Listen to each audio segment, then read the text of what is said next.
So hello দেয়ার, আসসালামু আলাইকুম। অনেকদিন পর আপনাদের সামনে আবার আসলাম।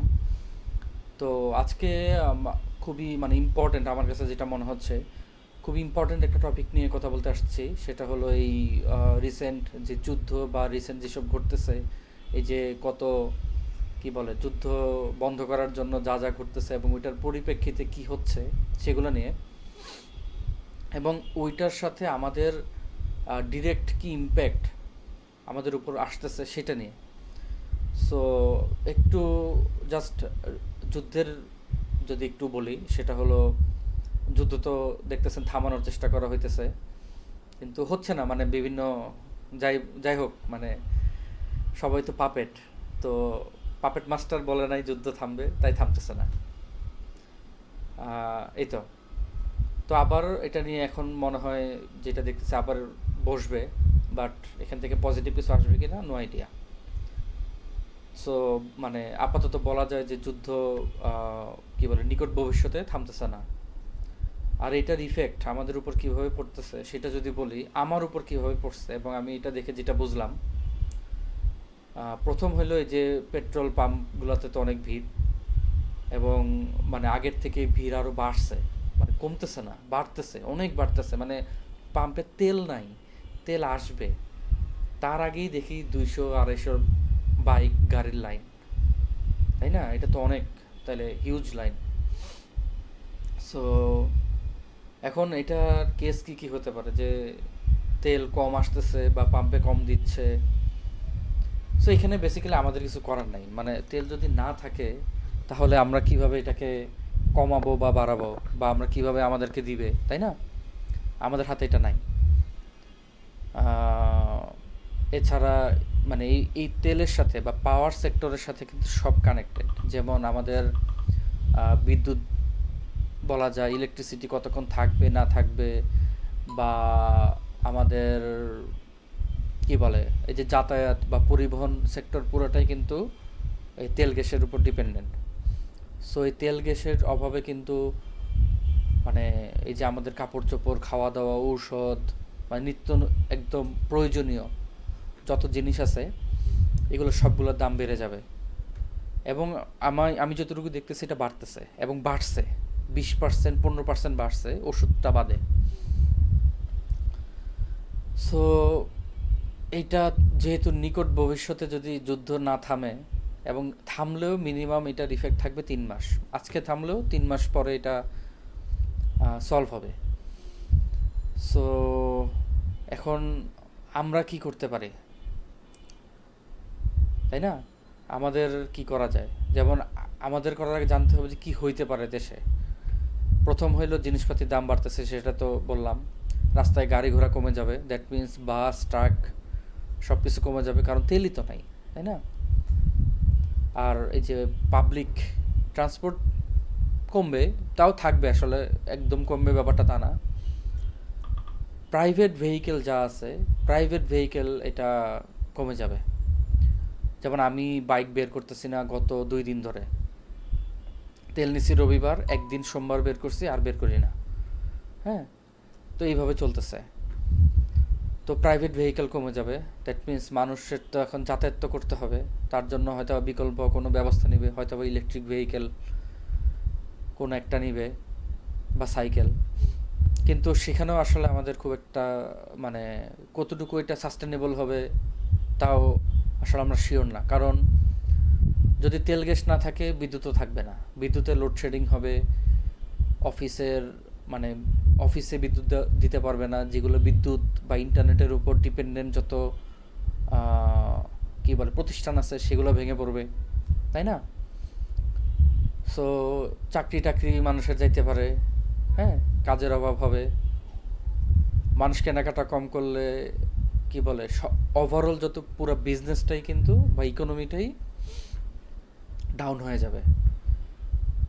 সো এইগুলা মানে আমি বলতেছি না যে এগুলো হবেই, কিন্তু যদি যুদ্ধ চলমান থাকে এগুলো হওয়ার সম্ভাবনা অনেক বেশি আমার হিসাবে। হ্যাঁ। সো এইখানে এখন আমাদের এখন আসে হলো আমাদের করণীয় কি। প্রথমত হইলো এই যে যাতায়াতের যে ব্যবস্থাটা, এটা যদি নিজে কোনোভাবে ম্যানেজ করা যায়, যেমন একটা হইতে পারে সাইকেল বা হাঁটা, এইটা সবার পসিবল না, আই নো।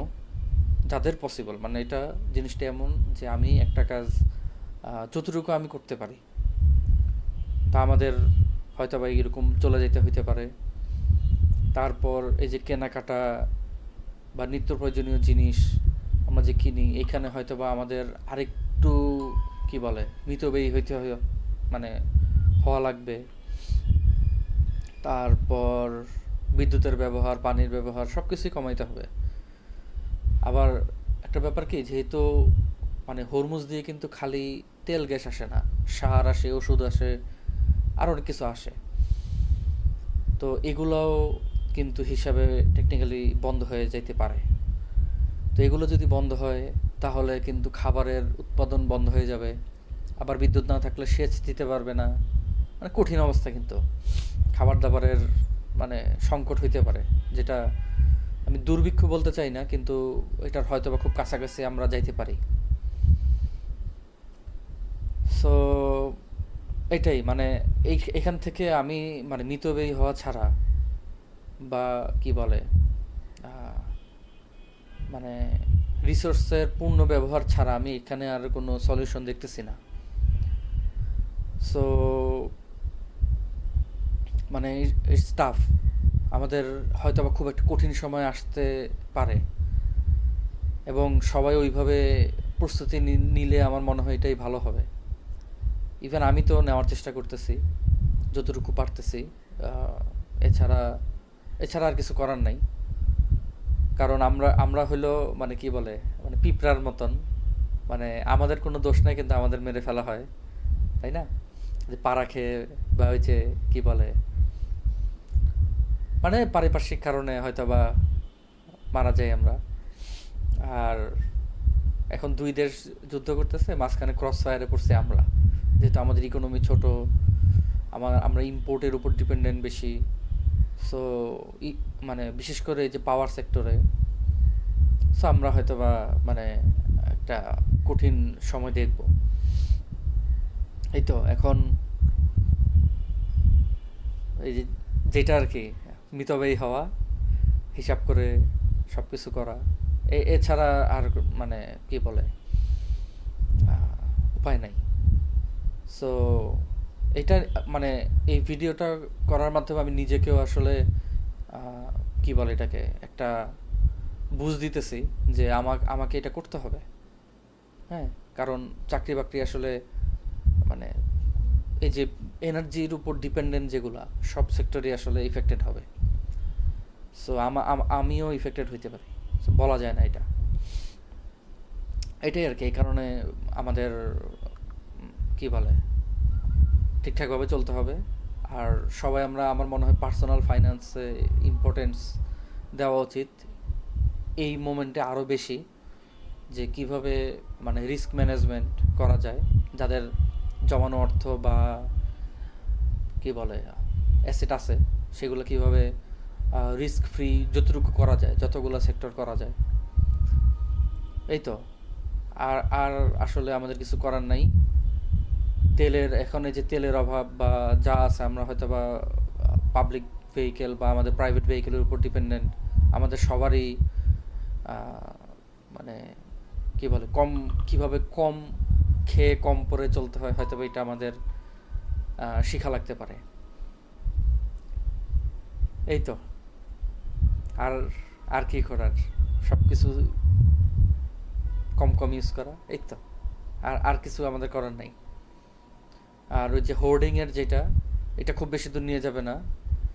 বিকজ আমার নাই, আরেকজনের নাই, আমরা দুজনই সমান কি বলে ভুক্তভোগী হব। কারণ জিনিসপাতির দাম তো আমার কাছে তেল আছে কি নাই সেটা দেখে হবে না। এটাই। যাক, এটা মানে খুবই ডিপ্রেসিং কথাবার্তা, বাট মানে এইটা ট্রুথ আমার কাছে লাগতেছে। মানে এখান থেকে বের হওয়ার কোনো উপায় নাই আপাতত। সো আমরা আল্লাহর কাছে দোয়া করতে পারি। আর কি বলে বলতে পারি যে আমাদেরকে এই বিপদ থেকে উঠায় দাও।